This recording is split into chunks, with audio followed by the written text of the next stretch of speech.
We're glad to have you. You are coming from South Korea, from what I know, and we're honored to have you as a representative of the International Energy Agency. You're going to present a global picture of what the energy is in the world today, with different scenarios for the future. At the same time, you will give us some exposure to the fight that I would say the agency is conducting about making sure that the supply in energy in the world is also going to meet our environmental issues. And this is a big. At the same time, the IEA has been very instrumental in the past months to help governments come up with some ideas about what is usually called recovery plans or bounce back plans or build better or rebuild better plans and so forth, suggestions in the energy and transport sector. So Lilly, I will let you introduce yourself if you want to go into deeper details, and we listen to you. The Zoom is yours. Thank you. I'll first share my screen. Can everybody see my screen well? Extremely well. Thank you. So as Patrick introduced, my name is Lilly. I'm an energy modeler focusing on transport at the World Energy Outlook team at the International Energy Agency. And it's a huge pleasure to speak today at the conference, and apologies for delivering presentation in English. I've warmed up my French while listening to your introduction, so others can feel free to ask questions in French later. I'll try my best. And today, so I'll be presenting about the key points of World Energy Outlook 2020, launched in October last year, along with some key points of Sustainable Recovery Report, also launched last year in June. And the focus would be on transport mainly. So to give you a brief background on the World Energy Outlook, so WEO in short, this is the IEA's data-driven flagship report. Sorry, let me change my screen setting. Yes, it's better now. Yes, so WEO is the IEA's data-driven flagship report. We provide scenario-based long-term projections for the world, usually looking out until 2050, and we cover all energy sectors and all fuels. So Patrick mentioned just earlier in the introduction that IEA was built right after the oil crisis, but now we've turned our gaze into covering all fuels and all energy sector, not just the fossil fuel sector. And we use the World Energy Model for projections, and we aim to provide insights on energy prospects for regions, for each fuels, its environmental impacts, impacts of policies and technological advances, and much more. So in this extraordinary year, we set ourselves two main tasks in this year's outlook. First, to examine how the pandemic might reshape the future of energy. And second, in particular, to see how this might affect the prospects for rapid clean energy transitions. Does this disruption caused by COVID actually help the prospects for an urgent response needed in the face of climate change threat, or does it actually make it more difficult? And for the moment, it is still very difficult to provide a good answer to these questions, but the answers will emerge and become clearer in the years to come. And that's why, because of these reasons, this year, unlike other years' World Energy Outlook, where we see more long-term projections, this year we focus on presenting our scenarios for the next 10 years. And there were two key uncertainties in preparing this year's World Energy Outlook. So how long will the pandemic last, and how damaging would it be on the global economy? And second, how are energy policymakers gonna respond to this? Would their focus be on reviving economy as it was, business as usual, using the infrastructure that exists, or would they try to build a new one? Would they see this as an opportunity for moving towards a cleaner and more sustainable energy system as part of their recovery plan. And with all these uncertainties, I have to highlight once again that we are taking a scenario-based approach. We're not trying to predict the future, as there can't be a single storyline. Instead, we try to show the many different ways in which we could take and we could end up. And there are 4 scenarios we covered this year: stated policy scenario, delayed recovery scenario, sustainable development scenario, and net zero emissions by 2050 scenario. So I won't overwhelm with different names at this point. Although the names are more or less self-explanatory, I'll try to explain a bit more when we encounter one throughout the presentation. And here, you're looking at the impact of Corona in energy demand, and to be more precise, impact of lockdowns caused by the pandemic. There was almost 60% decline in April and May when the pandemic was at its peak, and this is compared to last year's energy demand over the same period. And when we put together our energy scenarios, we consider a lot of different factors, including population, prices, investments, new energy technologies emerging. But 2 of the most important factors are the rate of growth in the global economy, GDP growth, and the energy policies being pursued by governments around the world. And this is where we were, the bar graph on the left. This is where we were in last year's WEO. By last year, I mean in 2019 WEO. The 3.6% GDP growth per annum foreseen until 2030. And in our stated policy scenario, where policy intentions and targets announced by governments are included to the extent that they are backed up by detailed measures so that we can ensure it is achieved, this was the results for energy demand, a growth of roughly 1% per year. But the pandemic has changed a lot just in a matter of a year, and it radically altered the starting point of our analysis and the outlook for the global economy.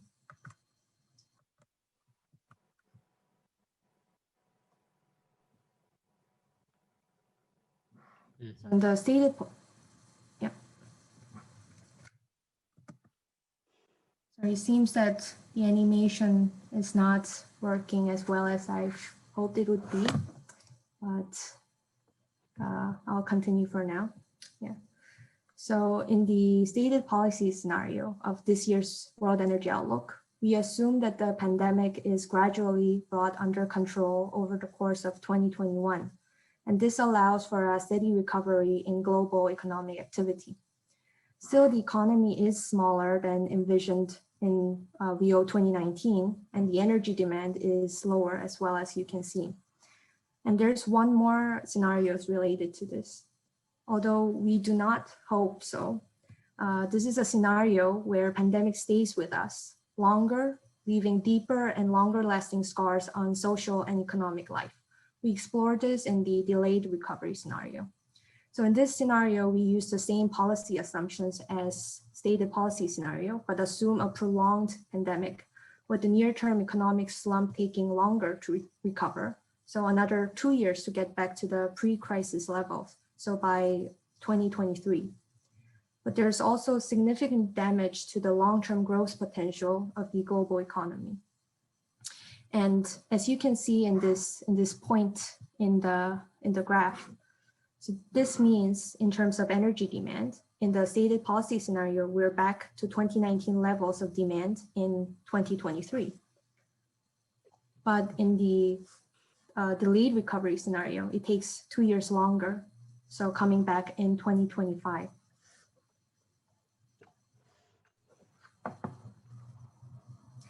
And now let's look at the various fuels that make up the energy system and what the impact was. Energy demand is set to fall by 5% in 2020, the largest shock in 70 years, but not all fuels felt the impact in the same way. As you can see here,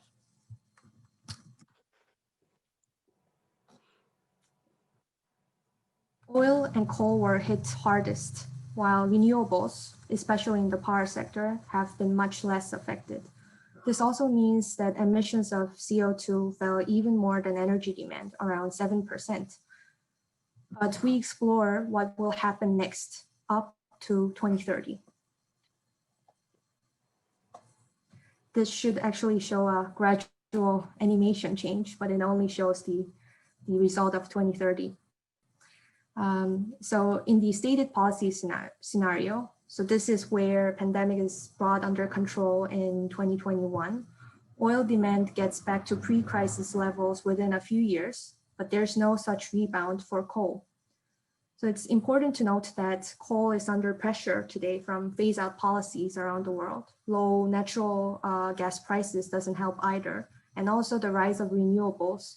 And now the pandemic has worsened its outlook in many countries around the world. And the main growth over the next 10 years comes from natural gas, and especially modern renewables, as you can see in the graph. And in the case of natural gas, markets are well supplied today, and a record year in 2019 for approvals of new LNG supply. And this will keep markets well supplied for many, or at least more years to come.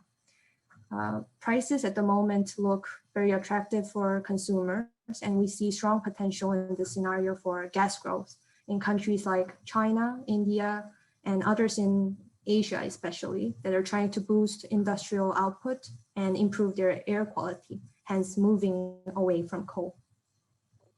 But the biggest winner is renewables, which meet well over half the growth in energy demand.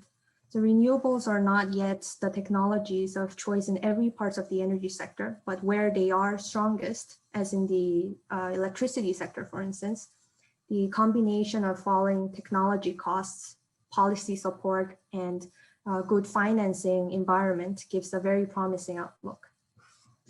And in the DRS, the situation goes even a step farther. So some investments in renewables are postponed because of economic uncertainty at the moment, and weaker growth in electricity demand is seen, but this area proves to be quite resilient. And the larger effects are actually elsewhere other than renewables. Almost all the growth in oil demand is wiped out, as you can see, and coal and natural gas are much more affected by the weaker economic outlook. And as we've already seen during the lockdowns this year, when electricity demand is lower, it is often coal-fired generation that is most exposed and feels the decline. But just in case you were thinking that this is actually not such a bad outcome because renewables are higher and coals are lower, I'd like to remind you that the impacts of delayed recovery scenario on the energy sector go well beyond the picture that you see here. So economic prospects in many developing countries are hit hard. And as we saw in 2020, unfortunately, the effects of pandemic are hardest on some of the most poorest and vulnerable groups around the world. And while global emissions are lower in this scenario compared to stated policy scenario, these reductions come at a huge economic and social cost. And in practice, a weaker economy also drains momentum from the process of change in the energy sector to a cleaner energy transition. And a slump can suppress emissions, but it does not in any way solve the climate problem in a structural way. And in terms of renewables being resilient, I would like to share one more headline before jumping into the transportation part. So in terms of electricity, the global demand is expected to be strong across all our scenarios, but there's a big change in how electricity is produced.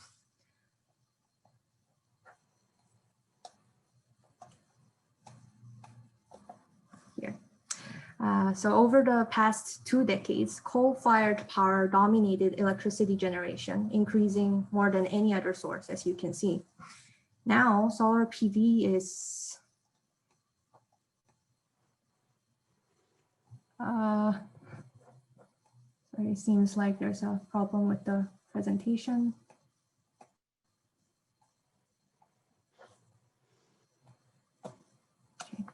now it seems to be working again. Sorry, I don't know what the problem is, but yes. So yes, now as you can see, solar PV is changing this picture of coal dominating the electricity generation, adding most of the capacity in the last 3 years. And under a stated policy scenario, solar PV generation expands by more than what coal-fired generation has increased over the past 20 years, over the next 2 decades, up until 2040. This is expected. And solar PV becomes the primary means of meeting electricity demand growth. It would be around 1/3 of the total growth by 2030, while as you can see on the most left-hand side of the graph, coal-fired generation declines globally. And the biggest reason behind this growth of solar PV would be widespread policy support. And thanks to this, solar PV was more resilient than any other means of electricity generation from the COVID crisis. And also, another important factor is that solar PV cost decline continues well into the future. And now it's the cheapest source of electricity in most countries around the world. And the potential growth for solar PV is even larger. Under our sustainable development scenario, solar PV grows even more. So this brings to our third scenario. Sustainable development scenario has same assumptions as stated policy scenarios in terms of public health and economy, but more investment and government support in clean energy makes the world achieve sustainable energy objectives in full, including the Paris Agreement and energy access and air quality goals along with the Paris Agreement. And this number, 8,000 terawatt hour, is same as 12 times global solar PV generation in 2019, or this is nearly triple the total solar electricity ever produced in history. So this is a staggering number. And now to share some insights on transport, I'll start with the electric vehicle market. So while the global car market was shrinking, EV was one of the most resilient car segments in 2020.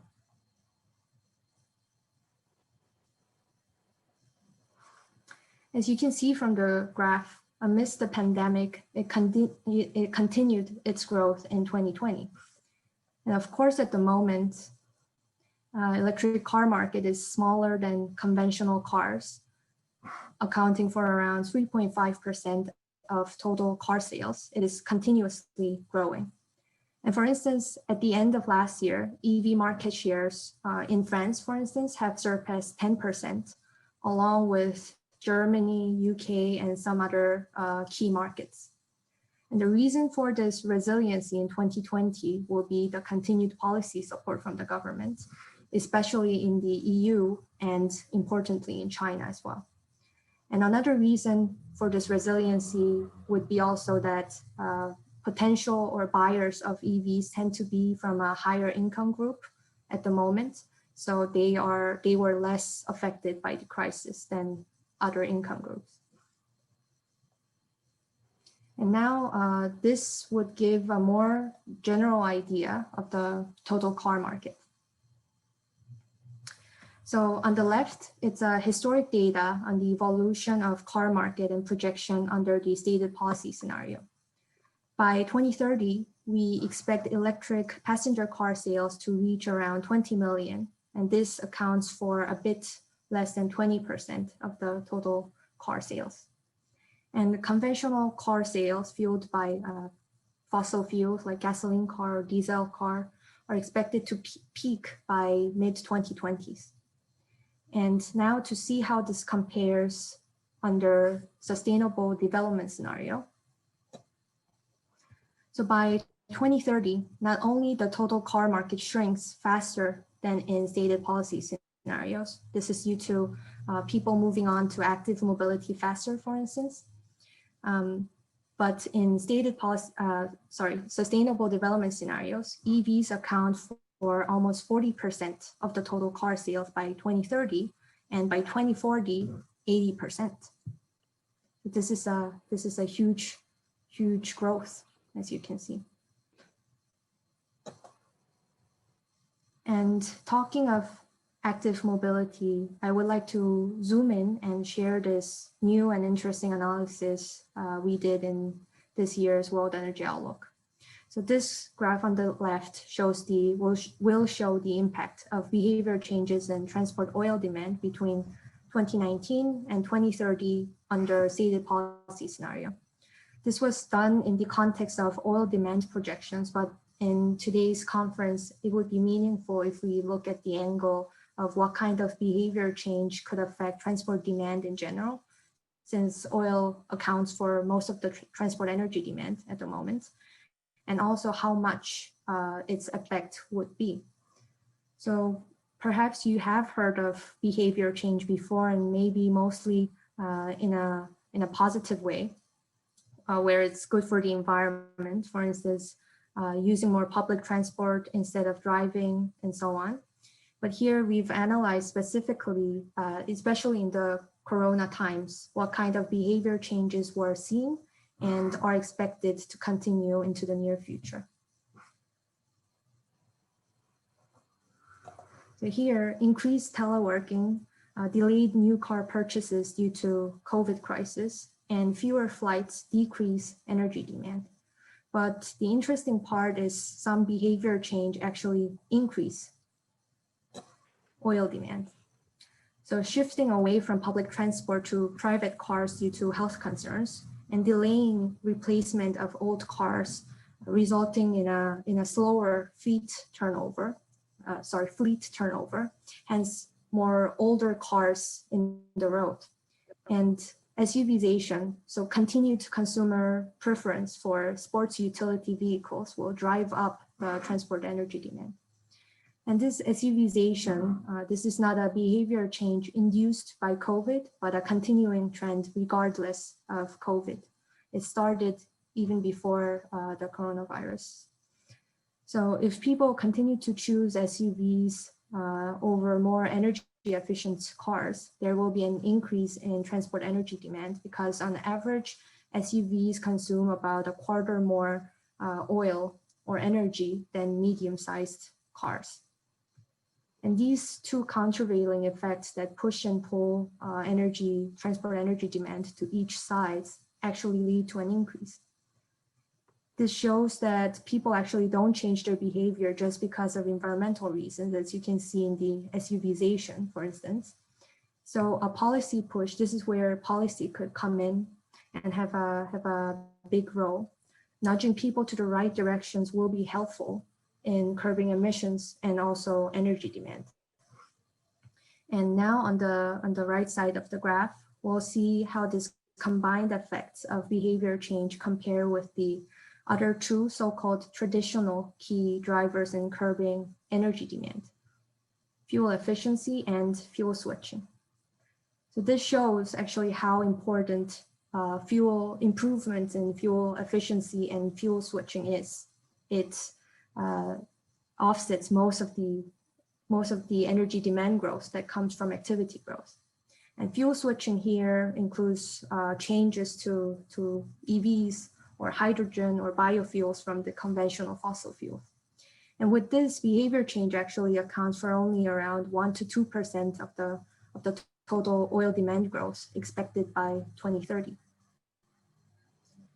And another analysis I would like to share is on aviation. And as you may know, aviation is one of the sectors that was hardest hit by COVID last year. And passenger volumes dropped by almost 95% in April when the pandemic was at its peak. So this year we analyzed how this reluctance to travel by air was translated into change in service supply and affected again oil and energy demand. So these are the three purposes of air travel. This was how it was before COVID. So about a quarter each travel for essential visits and business purposes, and about half for leisure purposes. Essential visits here include visits to see family, medical reasons, job interviews that are really essential in your life. And this figure on the right shows reduction in aviation oil demand in 2030 under the stated policy scenario. So in stated policy scenario, we expect behavior changes to be proved stickier in business travels as companies are reassessing their business travel policies and many are being replaced with video conferences. It's same as how I'm delivering my presentation today without having to move out from my flat. And personal leisure travels are, of course, affected in the near term under stated policy scenarios as well, but we expect it to gradually recover to pre-pandemic levels by 2030. So here in 2030, only business travels are affected. And on the right, we actually made bolder assumptions under delayed recovery scenario. So this uses same policy assumptions as stated policy scenario, but assumes a longer time to recover from the pandemic, hence lasting economic damage, as I mentioned before. And this is where global economy returns to its pre-crisis 2019 level size in 2023. So under this delayed recovery scenario, we assumed not only a larger decline in business travels, but also a lasting decline in leisure travels. So people will turn away from air travels more extensively, mainly due to lower economic growth. And it's good to note here that growth between aviation and GDP has been very tightly correlated in the last decade. So from here, we would see an extra reduction from stated policy scenario in this delayed recovery scenario. And now this is even one step further from what I've just shared. So this explores what the world would look like, or what the aviation sector would look like under the net zero emissions by 2050 scenario. So this scenario and the last one, this is the new and important scenario we've developed this year. And it looks at how we could meet this target of net zero emissions by 2050, as many countries are pledging, and they have been pledging over the last few months. And unlike behavior changes I've introduced before, in this scenario, the behavior changes we envisage in the aviation sector are the measures that reflect an actual curtailment in lifestyle. And this is why for this measure, it was important to make the behavior changes very granular, specific, and targeted so that we can propose segments of aviation that will have a significant big impact on emissions. So this would be more willful, targeted, unlike the other behavior changes I've introduced before. So in 2018, there were 37 million commercial passenger flights carrying over 4 billion passengers. And we disaggregated these flights by trip purposes, as I introduced just before.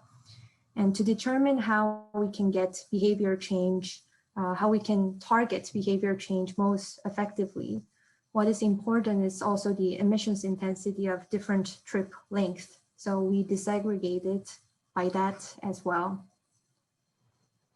as you can see here.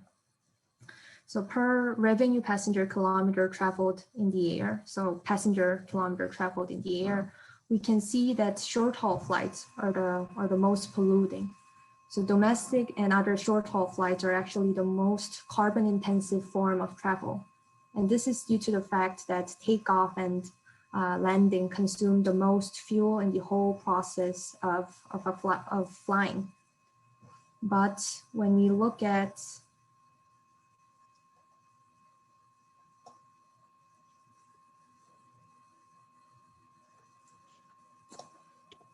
it here,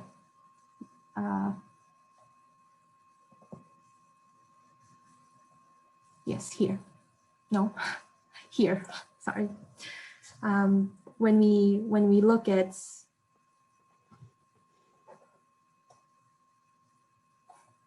there's a bit of a lag.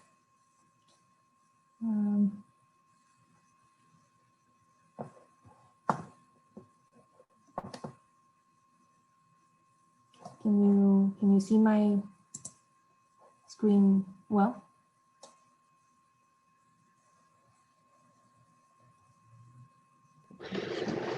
Yes, we see your screen. Yeah, sorry, there seems to be a, I don't know if this is the graph I showed earlier. It was in my screen earlier, but this is the one related to intensity. And yes, this one would be what I would like to talk about now. So basically, this is measured per flight that a person takes. And we can see on the right-hand axis that long-haul flights, which last more than 6 hours, burn on average around 35 times more fuels than regional flights, which is flights that last less than an hour.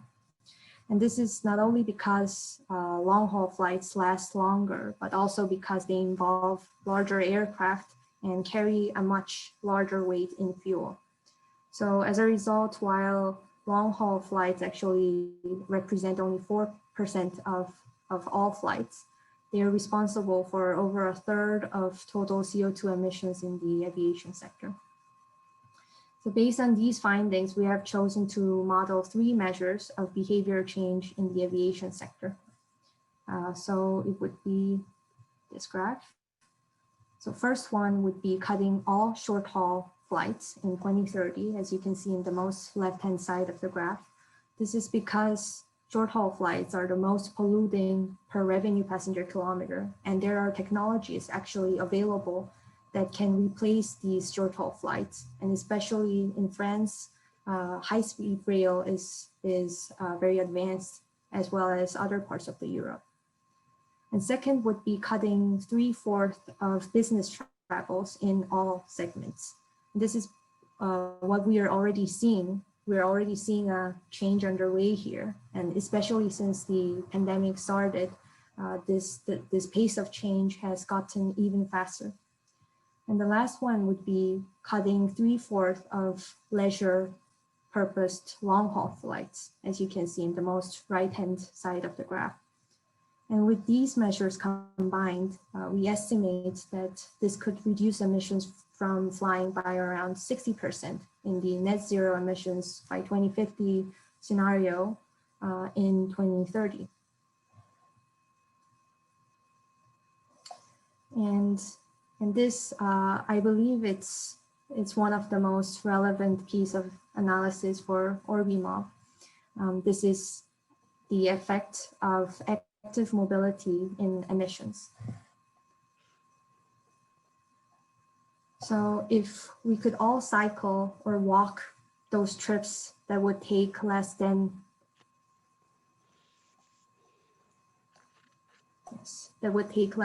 10 minutes to cycle, we would save about nearly 8% of global emissions from passenger cars. And this is actually not a crazy target, because, for instance, Dutch are known for being the world champions in cycling, and they cycle around 30% of all trips and more than 1/3 of short trips. So assuming that we would all cycle like Dutch, this would save us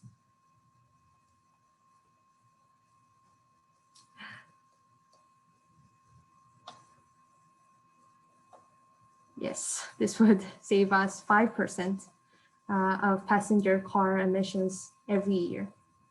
And it is important to note here that a widespread modal shift like this would need to be supported by improved urban infrastructure, such as widened pavements, car-free zones, or cycle schemes. And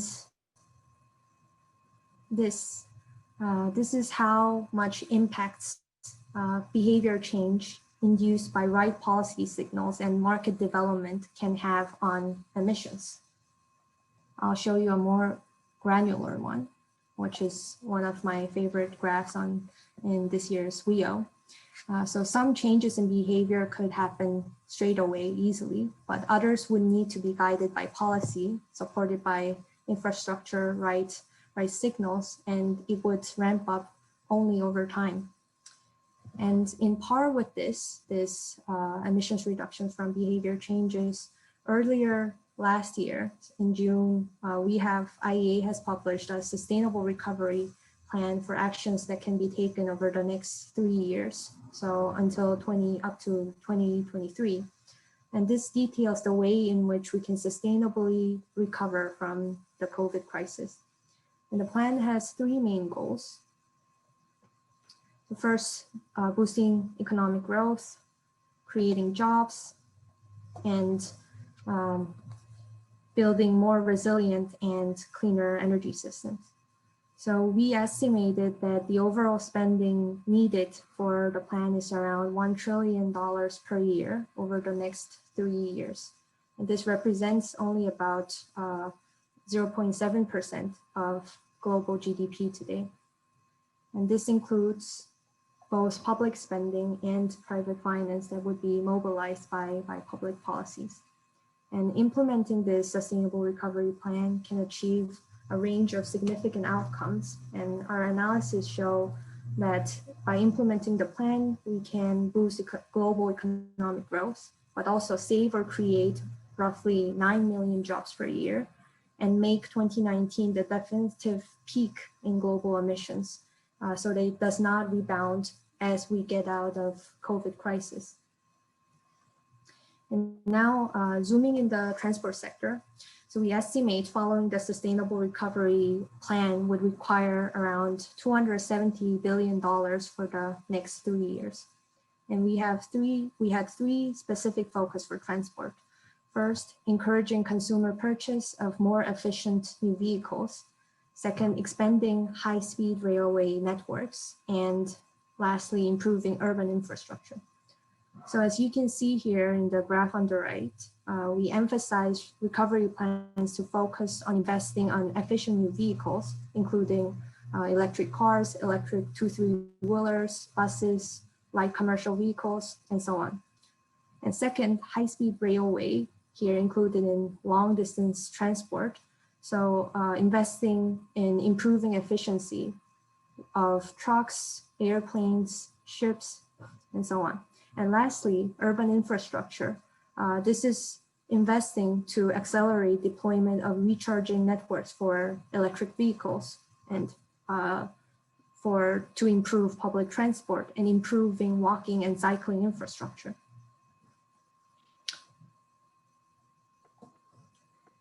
And these measures would be beneficial not only for the environment, but also for the economy and labor markets as well. So this figure shows how many jobs are created per $1 million invested in respective segments. So one caveat here is that these employment multipliers can vary between regions, hence the range is given here. So low employment multipliers are typically associated with sectors with higher wages and relatively capital-intensive ones, while high multipliers are typically for sectors that employ lots of lower wage workers and have cheap material costs. So as you can see here, one of the highest job multipliers are for pedestrian and bike lanes and charging infrastructure. And BEV, so battery electric car manufacturing is less labor intensive than ICE, internal combustion engine, so conventional cars, because less parts are used in BEVs. But if we factor in battery cell manufacturing, it can offset the drop in employment. And as you can see, charging infrastructure can create this many jobs. So it gives more incentives for the transition towards electromobility and sustainable mobility. And the high employment multipliers in pedestrian and bike lanes show investing in more sustainable urban infrastructure has many additional benefits. So not only does it enhance health benefits for its citizens, it can also retain and create jobs. Also, in terms of improving urban infrastructure, we're talking about increasing charging infrastructure, investing in public transport and walking and cycling infrastructure. And since the outbreak of the pandemic, there has been a huge revenue loss for public transport operators, and government assistance is needed here so that we can retain the jobs and make sure that operations remain undisturbed. And if this leads to a modal shift to cars, it would increase emissions and congestion levels. And also amidst the pandemic, walking and cycling has increased. And some cities have already widened pedestrian and bike lanes, and this has proven to be very successful.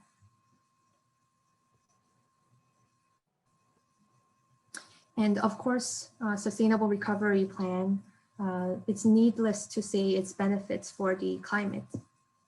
So this figure brings us back to the first measure of the Sustainable Recovery Plan, encouraging consumers to buy new and more efficient vehicles. So currently, over 1/3 of the global car fleet is more than 10 years old. And replacing a 10-year-old gasoline car with the same class hybrid car would be 40% reduction in life cycle of CO2 emissions in most regions. And payback period here on the left is, this is basically how long it takes for the savings of these vehicles, for instance, in terms of fuel and maintenance running costs to outweigh the higher upfront costs compared to a gasoline car, for instance. And abatement costs on the right. So this is based on the lifetime cost of each vehicle, of each segment, and the savings for the consumer. And this is divided by the cumulative CO2 emission savings over the measure's lifetime. So positive cost here would mean that the vehicle would cost money to reduce emissions, while negative costs here would mean reducing emissions while also saving money. And the reason for the wide range of abatement costs for some vehicles here, such as electric bus or electric 2-3-wheelers, this is due to the differences between regions in terms of fuel prices, emission intensities of electricity, and technology costs, and so on. And as you can see, both payback period and abatement costs differ by oil price, as you can see in the legend. And if the oil price levels were to be around $30 per barrel, this would add around 2 to 3 years to the payback period for hybrids and EVs. And now I would like to slowly wrap up by showing what kind of interesting times we're living in. So these are the countries with announced net zero emissions by 2050 reduction targets. So the graph was made last October at the time of our report's launch. And now many more countries, especially the big ones, have announced net zero targets since, including China, Japan, and Korea, and more. And we believe that there are more to come very soon as well.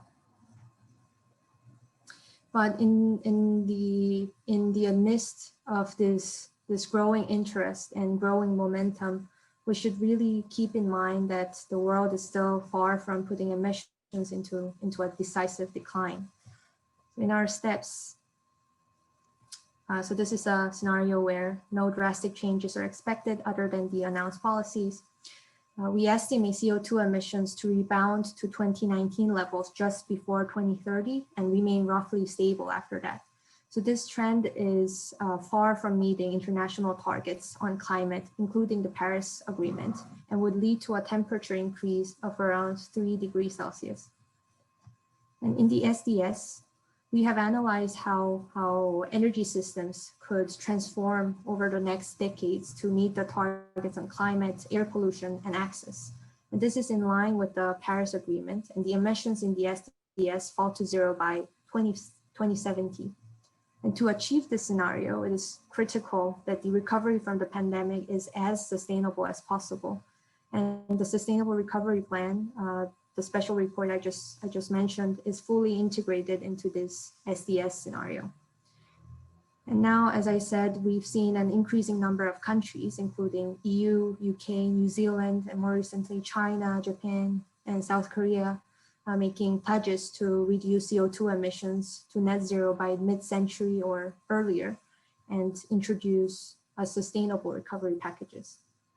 So actions over next 5 years is going to be crucial, important, especially as early signs actually point to emissions having already rebounded to pre-crisis level in April. And as covered before, in our net zero by 2050 scenario, energy sector would reach net zero emissions by 2050 globally, and this would limit the temperature rise to around 1.5 degrees Celsius by the end of the century. And achieving this will require a far-reaching set of actions above and beyond the already ambitious measures in sustainable development scenario. And especially this would be challenging since these actions need to be carried out at a time when the world is trying to recover from the COVID-19 pandemic. So the decisions over the next decade would be critical. And from companies and industries, they will have to focus on developing and deploying new low carbon technologies and measures. This includes elements such as CCUS, carbon capture, utilization and storage, deploying new, improving product efficiency, extending and digitalizing grids, modernizing hydropower. And indeed, a number of new industries will need to emerge as well, as you can see in this example. So the use of low carbon hydrogen, green hydrogen, needs to grow by nearly 100 times over the next 10 years. And from citizens, there would be a wide-ranging behavior changes in everyday life of a very large number of people. And we would need to reduce the number of business flights and replace them with teleconferencing, walk instead of driving short distances, and raising air conditioning temperature and so on. And more sustainable and eco-friendly initiatives for cities like OrbiMob is needed. And this integrated approach is highly commendable. And I believe this is where all the cities should be headed as well. And to give you a taste of the magnitude, so every second car sold would need to be electric by 2030, so that we can bring electric passenger car sales from 2.5 million now to 50 million cars in a decade. And from the financial markets, there are increasing efforts by all these actors, but the pace and ambition need to increase dramatically to boost clean energy capital expenditure. And for example, the level of investment in clean electricity technologies under the net zero emissions by 2050 scenario would be around 4 times the largest level historically. And underpinning all these is the decision of governments in driving innovation and supporting the development of new industries, in helping to realize the changes of lifestyle choices and consumer choices, and also in mobilizing public and private finance, and in ensuring cross-border and cross-sector collaboration. So achieving net zero emissions by 2050 is not an easy target at all, but with a singular, unwavering focus from all these actors here and supportive government policies, I believe it's a target that's not too far from our reach. And with this, I'll conclude my presentation. Thank you. Lilly, you didn't talk about carbon pricing. Mm-hmm. And I know it's not typically your topic, but mm-hmm. since you are working with the IEA, what is today the position of the IEA on what would be a commendable level for carbon pricing? Okay, what's the type of scenarios in this respect that you are working on? So carbon pricing, it is more or less reflected in our sustainable development scenario. I can really give you the number, what would be the adequate amount for carbon pricing. But for instance, in order for low carbon fuels to be competitive with traditional fuels, we are in the position that we endorse this carbon pricing, and we recognize its important role there. And to give you an example, for instance, low carbon fuels such as hydrogen, to make sure that hydrogen is make a breakthrough and that it maintains its competitiveness through 2030s and reach a commercial level, it will for sure continue to rely on carbon pricing, CO2 intensity standards, or other means of addressing externalities and supporting market uptake. So in this sense, it's a very, very important measure and is integrated in our sustainable development scenario. I'm actually coming from REN 21, and we're focusing on renewable energy, and that's the reasoning for my question. I guess you talked a lot about electric vehicles and about hydrogen, but I'm wondering if you also, or what is the role of biofuels and advanced biofuels and in your scenarios, because they didn't show up in the graphs, at least from what I could tell. Yes, today I focus more on the electromobility part, but indeed, especially in the transport sector, biofuel has a large role to take. For instance, also in the aviation sector, and we do actually have a dedicated analysis for each of the scenario. But yes, today I didn't present that part. But indeed, especially for the developing economies as well, increasing their renewables share, and along with biofuel blending targets, we see that as a very important measures to reach our sustainable development goals.